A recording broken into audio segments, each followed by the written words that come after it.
fired from my job, but received a year's worth of pay and got my boss fired.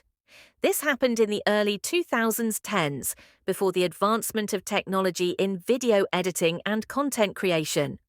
I was hired as a content creator for a university that wanted to leverage YouTube to kickstart their branding campaign.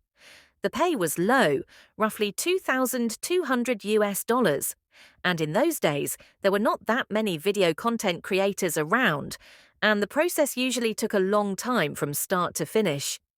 I was hired, and on my second day, my manager presented my KPI of 85 3 to 10-minute videos in 52 weeks, which was impossible for a one-man team in those days.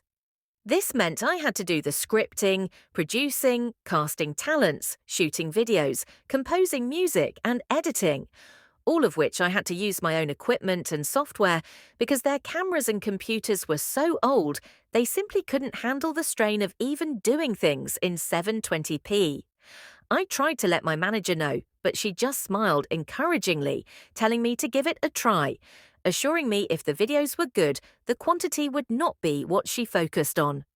Hearing this, I agreed to give it a try. My manager treated me well in the first month, however. One day when she found out I was a smoker, her attitude changed overnight. A colleague had actually done a facepalm when I told her about it, and she let me know that the manager hated smokers and often advocated to get them fired. She started nitpicking me on everything, from smelling like cigarette smoke after my breaks, coming in 5 to 10 minutes late despite doing more than 4 hours of overtime daily, not being contactable during break times. The list goes on. But I soldiered on because I just wanted to do the work and do it well. 5 months in, I was called into the director's office where I saw my manager putting on her best, displeased but gleeful face, and I felt my stomach drop. The director told me that she was disappointed because she had heard that I was falling behind on my work, and it was already halfway through the year, and I had only completed 30 out of my 85 videos. I tried to explain that I had been working my butt off on these videos.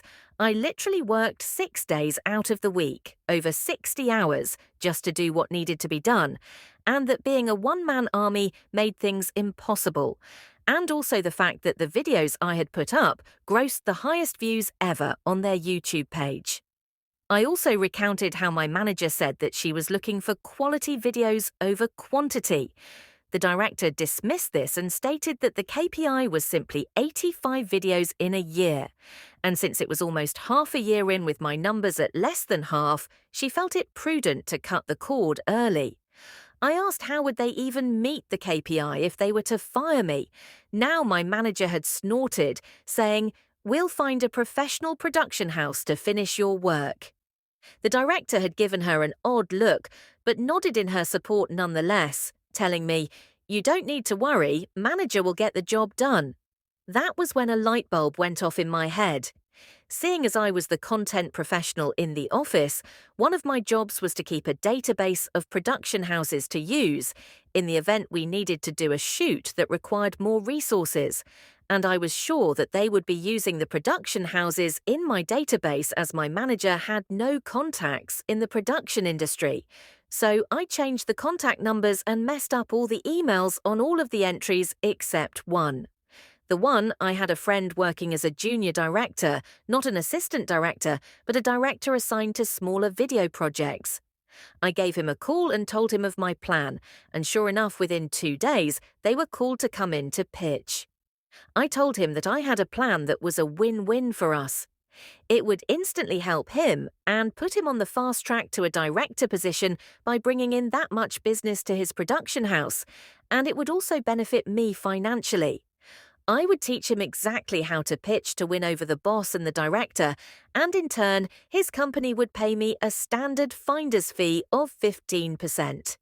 He agreed instantly and immediately put me on the line with his general manager, who, upon realizing this was to be 6 months of work for a high 6-digit payout, instantly agreed and drew up a contract. As it turns out, after I gave them a metaphorical step-by-step playbook, they were the perfect fit, somehow understanding the needs and style of the university as well as the sort of themes the university wanted to feature. The director and my former boss were amazed that my friend's production house was so familiar with their content that they signed them up on the spot. Now, even back then, using a production house back then was not cheap. Each video that they produced could cost double to triple my monthly salary, given that they had specialized people for each function: producer, director, director of photography, gaffer, sound person, video editor, assistant director, production assistants, etc. But this meant that they could complete a video every 2 to 3 days. So yes, they produced 50 videos in a span of 4 months for over 100 months of my salary.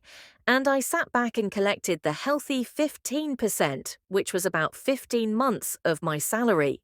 This allowed me to put money aside for a holiday, and the rest to further my studies with a respected film school overseas.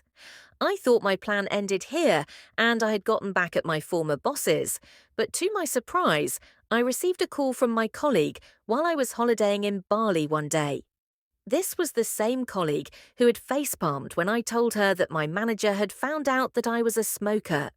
She told me that my former manager had been fired and my director given a massive blasting by the chancellor of the university.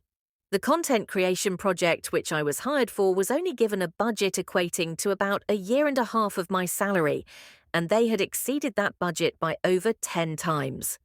My former manager was so desperate to ensure that her content creation project could be completed that she had thrown caution to the wind, paying anything to get the job done so that she could show my director that she had completed the project and had approved the massive spend without getting consent from the director.